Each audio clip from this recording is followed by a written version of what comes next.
Nada é o que parece, ou melhor, todo fato tem sempre uma versão que o mundo não conhece. Mas quando essa versão escondida resolve aparecer anos depois, quem você chama para provar que não é culpado? Quantas mentiras, quantos acordos e quantos silêncios são necessários para destruir ou proteger alguém? Hoje eu vou te levar para um crime que deixou marcas profundas no litoral pernambucano. Uma história de amizade, privilégio, mistério e morte. E eu garanto, no final, você vai estar com mais perguntas do que respostas.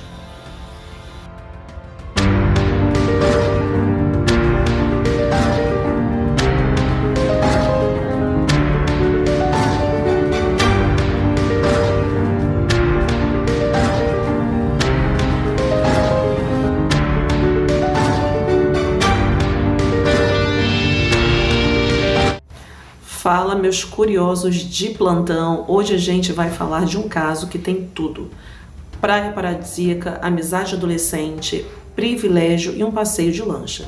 E um final que nem Hitchcock teria coragem de escrever.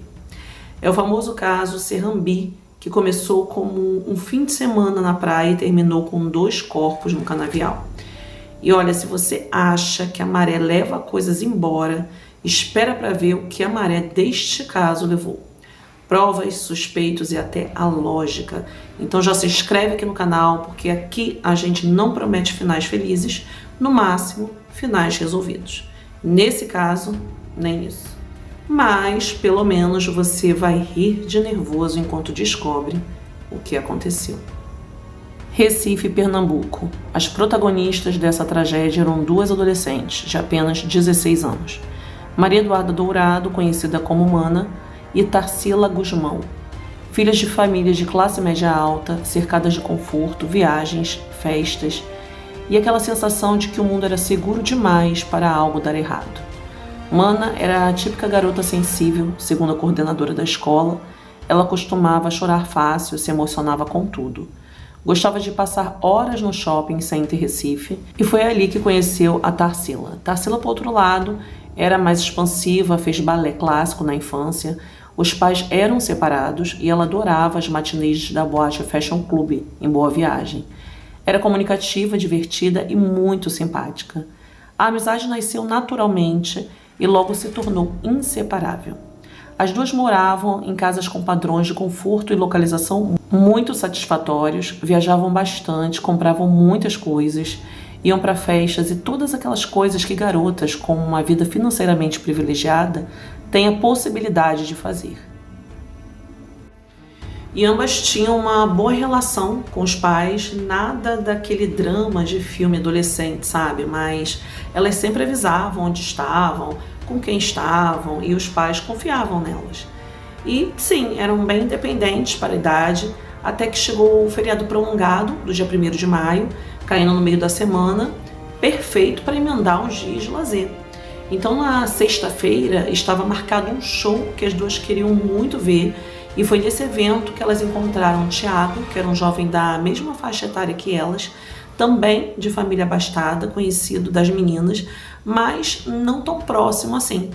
Então ele fez o convite, disse que depois do show iria rolar uma festa em Serrambi, na casa de praia dele, e pediu para que elas fossem.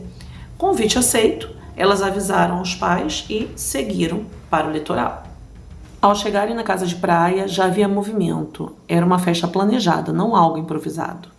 Em certo momento, um homem conhecido do Thiago e que aparentemente trabalhava para os pais dele, ofereceu um passeio de lancha para quem quisesse. Ele tinha habilitação, experiência e tudo parecia seguro. A ideia era simples: ir até uma praia próxima, passar um tempo lá e voltar às 4 da tarde, antes que a maré subisse. A festa estava cheia, mas, obviamente, nem todo mundo cabia na lancha. Então, umas 9 pessoas no máximo foram convidadas para entrar, incluindo a Mana e a Tarsila. Ao chegarem, todos desceram do barco e ficaram ali em um quiosque, mas as meninas decidiram caminhar sozinhas pela praia e andaram cerca de 5 quilômetros. Por volta das 4h20, alguém tirou uma foto delas, usadas depois nas investigações. Ou seja, essa foto indicava que elas estavam atrasadas para o retorno e sozinhas naquele momento. E quando elas se deram conta, já tinha passado do horário e elas perceberam que elas precisavam voltar. Como elas estavam distante do lugar combinado, elas procuraram algum conhecido pela praia que desse alguma carona. Elas acreditavam que o pessoal da lancha estariam lá esperando por elas para voltarem todos juntos para a casa de praia dos pais de Tiago, onde estava acontecendo aquela festa. Naquele momento, nenhuma das duas estava com qualquer documento, com telefone, enfim, com nada. Elas estavam, inclusive, sem bolsas. E quando elas chegaram naquele ponto da praia onde haviam sido deixadas pelo barco, não havia ninguém e já estava anoitecendo. As meninas então decidiram ir andando na direção de Porto de Galinhas, porque seria mais fácil encontrar alguma pessoa conhecida por lá e pedir ajuda. No caminho encontraram um ex-namorado de uma delas, que emprestou o celular para que ligassem para o Tiago, mas ele disse que não poderia ajudar. Desesperadas, começaram a pedir carona na estrada e um conhecido as levou até o centro do Porto de Galinhas, que era o ponto mais iluminado e movimentado. Lá compraram água e cigarros. Foi a última vez que alguém as viu vivas. No dia 5 de maio, os pais aguardavam as filhas voltarem da festa. O silêncio se prolongou, então eles ligaram para Tiago, mas, sem respostas concretas, decidiram registrar o desaparecimento. E aí começa a parte revoltante. A polícia parecia pouco empenhada. Não refizeram os passos das meninas, não entrevistaram todas as testemunhas, ignoraram sugestões dos pais. Com isso, o pai de Tarsila decidiu agir por conta própria. Dias depois, ele e um amigo de moto começaram a procurar pistas.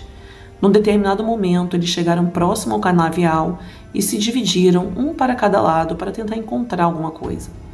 Nesse momento, o amigo para abruptamente a moto e o pai de Tarsila percebe que alguma coisa estava acontecendo, que alguma coisa foi encontrada.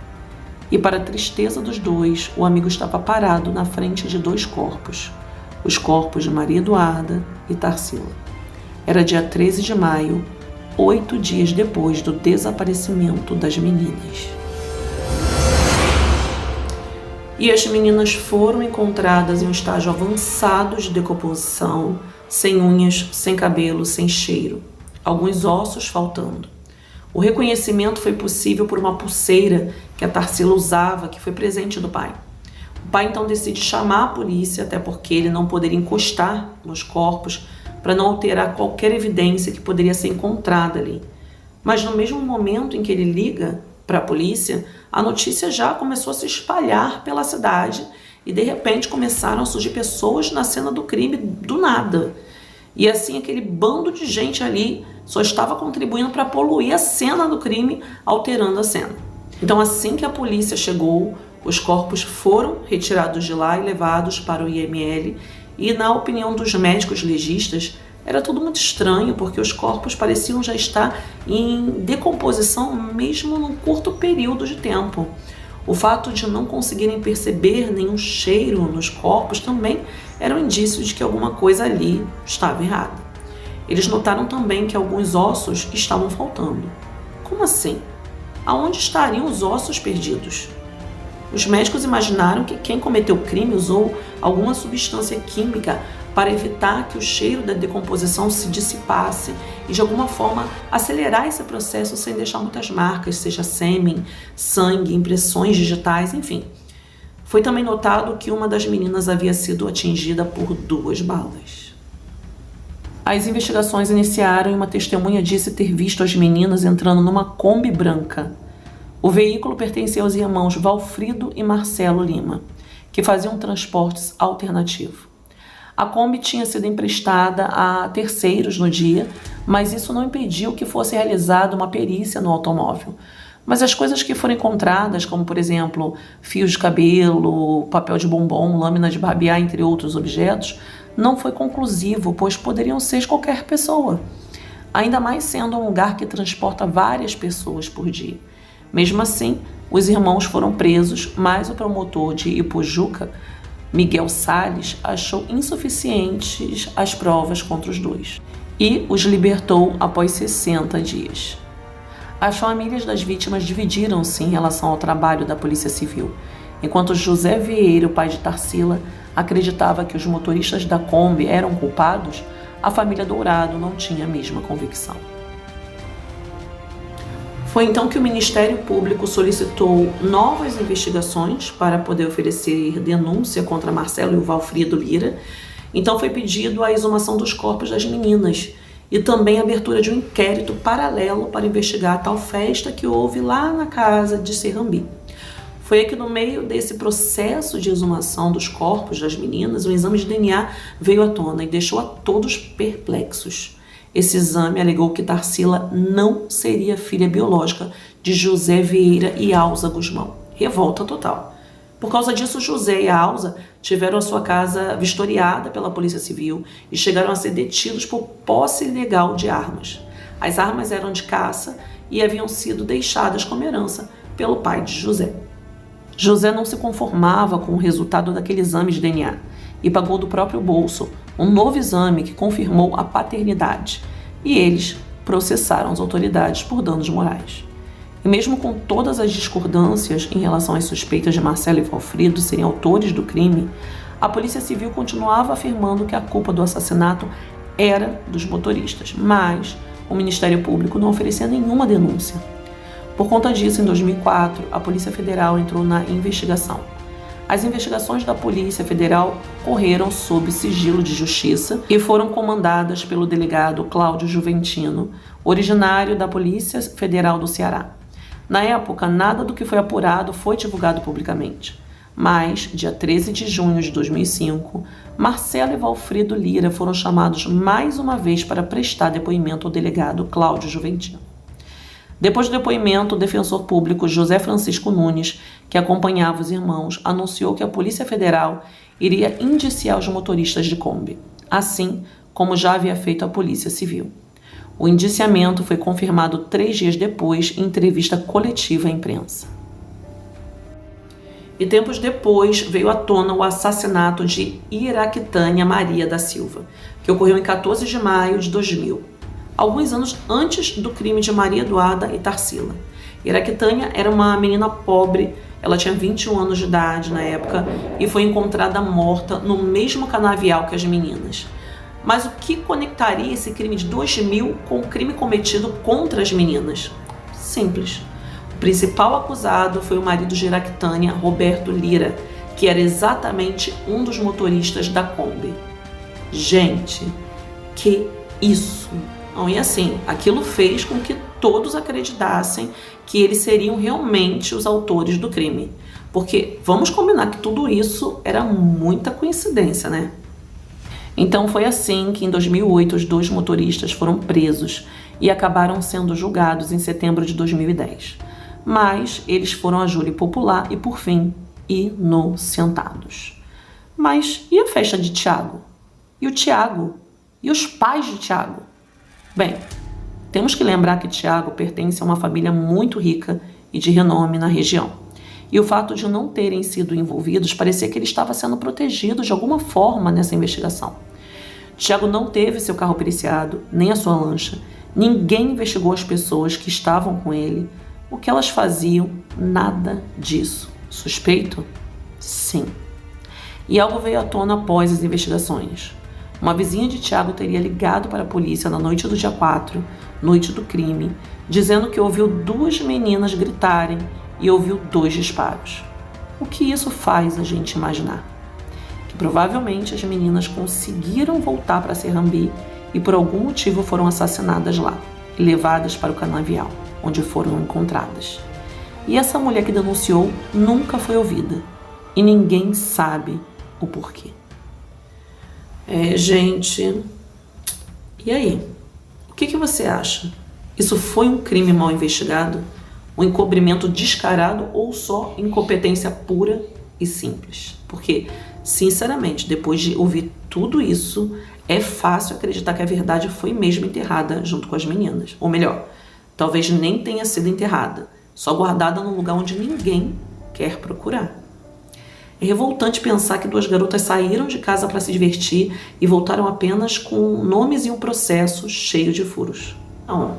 E o pior, As respostas continuam boiando por aí, igual corpo em cenas de filme de terror barato. Mas me diz aqui nos comentários, qual é a sua teoria? Você acha que os verdadeiros culpados estão soltos? Que alguém com muito poder abafou o caso? Ou que as pistas sumiram com o tempo, como pegadas na areia? E já se inscreve aqui no canal agora, porque aqui a gente não deixa crime esfriar. A gente serve ele no prato com todos os detalhes sórdidos e a dose exata de humor ácido para não chorar. Ativa aqui o sininho, porque no próximo vídeo eu vou te contar outro caso tão absurdo que vai fazer você querer mudar de planeta ou pelo menos repensar quem você chama para um passeio de lanche.